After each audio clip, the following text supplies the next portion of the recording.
Moving on to Egypt now, where a new government has been sworn in. President Abdel Fattah El-Sisi has reshuffled his cabinet as the country continues to face severe economic pressures and power cuts. Now, President El-Sisi took charge for a third term in April of this year. The new 30-member cabinet, led by Prime Minister Moustafa Madbouly, has 20 fresh faces. Key ministers, including finance and foreign ministers, have been replaced. Ahmed Kuchuk is the country's new finance minister. He was earlier the deputy finance minister and also a former World Bank economist. Badr Abdel Ati is succeeding veteran diplomat Sameh Shukri as the foreign minister, while Abdel Majid Saour replaces Mohamed Zaki as the defense minister. Now, there have been changes in the investments and foreign trade, oil, tourism and electricity ministries as well. 4 women are also a part of the new cabinet, while some of the prominent figures have retained their ministries, including the Interior Minister Mahmoud Tawfiq. But those replaced have a tough task to do, as their appointment comes amid some key challenges that Egypt faces at the moment, specifically the foreign and finance ministers. Egypt's economy is in the doldrums. The inflation rates hit an all-time high at 40% last year, while the Egyptian pound has depreciated by 2/3.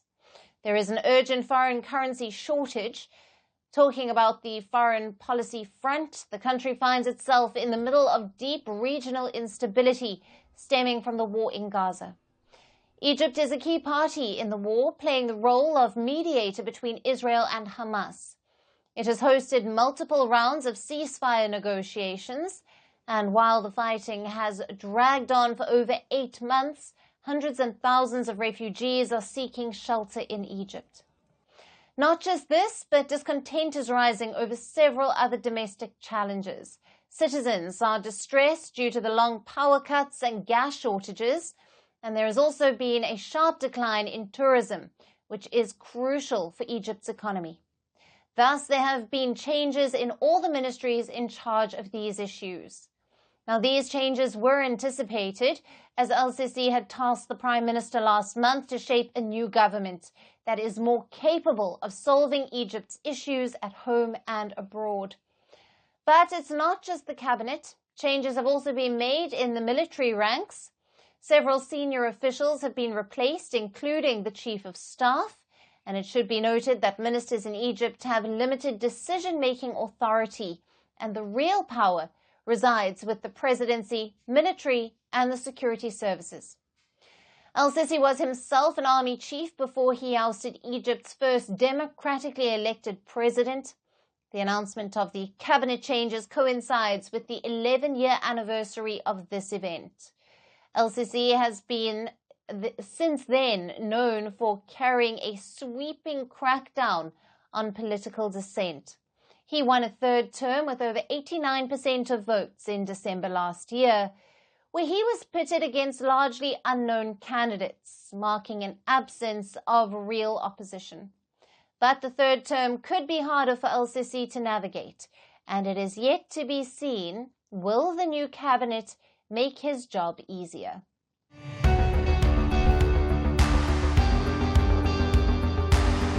Across continents, one powerful news source. Bringing you diverse perspectives on the issues that matter.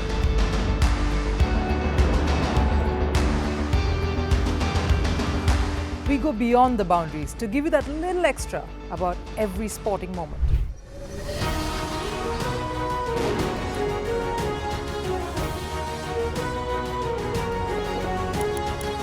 So thank you for making Firstpost 5 million strong. We're counting on your support, and you can trust us to bring you the news unfiltered and unvarnished.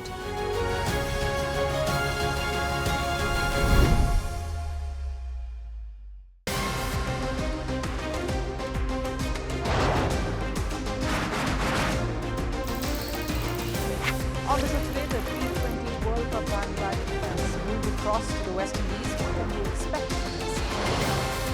Hello, I'm Alyson coming to you from Durban, South Africa.